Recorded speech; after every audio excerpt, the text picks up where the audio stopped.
Ya, kita ngobrol-ngobrol sedikit soal ini ya, soal yang lagi happening lah ya. Ini soal pajak.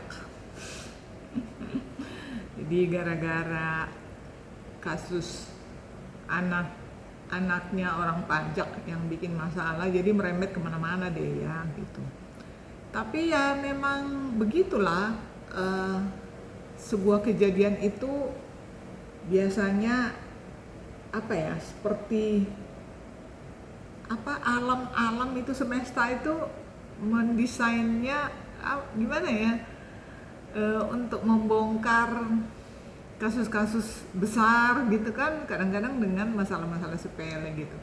Ini kan sebetulnya ya masalahnya kan ada seorang anak bertikai gitu kan, melakukan kekerasan terhadap anak lain, tapi yang dilala kok kebetulan ini anaknya orang pajak dan yang suka flexing pamer-pamer gitu. Nah kemudian orang jadinya mengulik-ngulik, ini siapa kok masih anak sekolahan kok udah kaya banget gitu. Nah ternyata seorang pejabat katakanlah.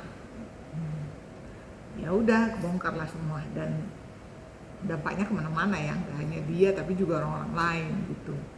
Nah tapi saya sih nggak mau ngomentarin itu ya, karena orang tuh menurut saya ya bisa aja sih orang kaya gitu, entah mungkin punya bisnis atau dapat warisan dari mana segala macam. Tapi memang kalau penting juga kali ya bagi kita untuk menempatkan diri, misalnya kalau kayak saya, misalnya saya itu PNS gitu ya.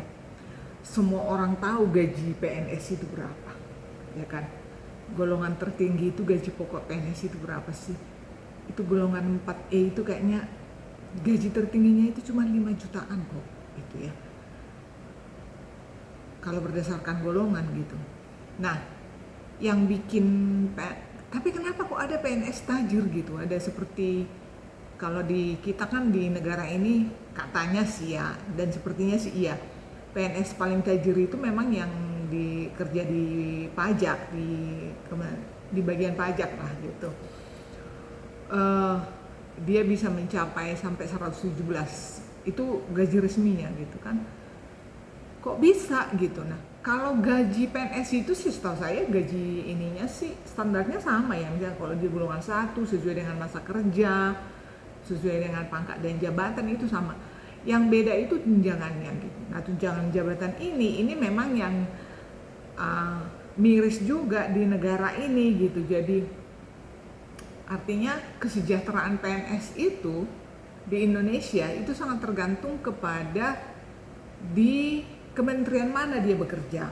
Jadi kalau pas, makanya mungkin ada kok zaman dulu itu istilahnya itu kayak tempat basah gitu. Jadi kalau dia kebetulan di Kementerian Keuangan atau di Dirjen Pajak itu beda kesejahteraannya dengan kalau dia misalnya kayak di kami Kemdikbud gitu. Kemdikbud itu kan konon kabarnya kementerian paling kere, paling miskin gitu ya.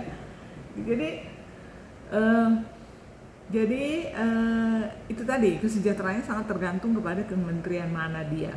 Atau kalau dia PNS di pemerintah daerah, itu Pemprov atau Pemda misalnya, ya dia sangat tergantung kepada di daerah mana gitu, tergantung kepada PAD daerah itu. Jadi kalau kayak DKI misalnya, PNS di DKI itu take home pay-nya tinggi loh. Iya, karena PAD Jakarta kan tinggi gitu. Jadi sangat dimungkinkan misalnya seseorang dengan jabatan yang sama di ASN di Pemprov DKI yang nggak sama take home pay-nya dengan misalnya di Medan gitu, walaupun tanggung jawabnya sama gitu.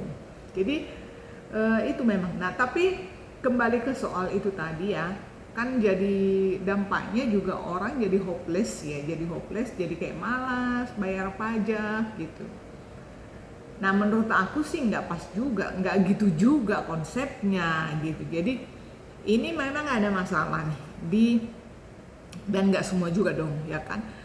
Ada oknum-oknum yang mungkin menyalahgunakan jabatannya dan posisinya untuk memperkaya diri sendiri.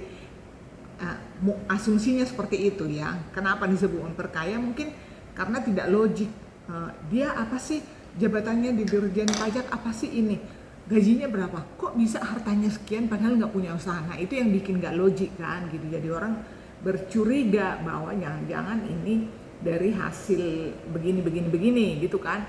Jadi nah ketika salah nih gitu, jadi ada masalah nih di sini nih gitu kan. Tapi kalau saya di posisi sebagai warga negara, sebagai wajib pajak, membayar pajak, ya harusnya saya nggak jadikan itu alasan dong untuk saya nggak bayar pajak. Kan kewajiban saya kan harus bayar pajak, ya kan? Bahwa pajak yang saya bayar itu ternyata untuk terkait orang lain, ya ini yang diberesin gitu loh. Jadi kita jangan malah kesalahan di sini kita jadikan alasan untuk kita untuk berbuat salah, ya kan? Itu kan menambah masalah jadinya dong, gitu kan. Jadi masa kamu mau sih gara-gara ini nggak becus nih, nah saya juga jadi nggak becus gitu, nggak bertanggung jawab kan, nggak gitu.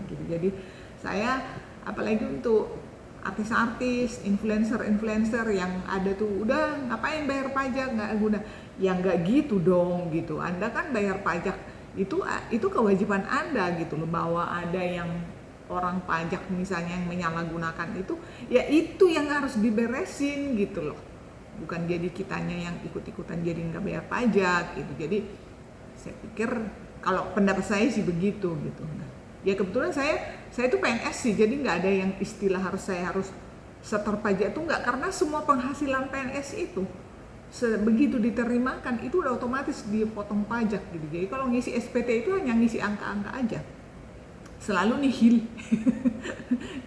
nol gitu, karena gaji langsung dipotong pajak.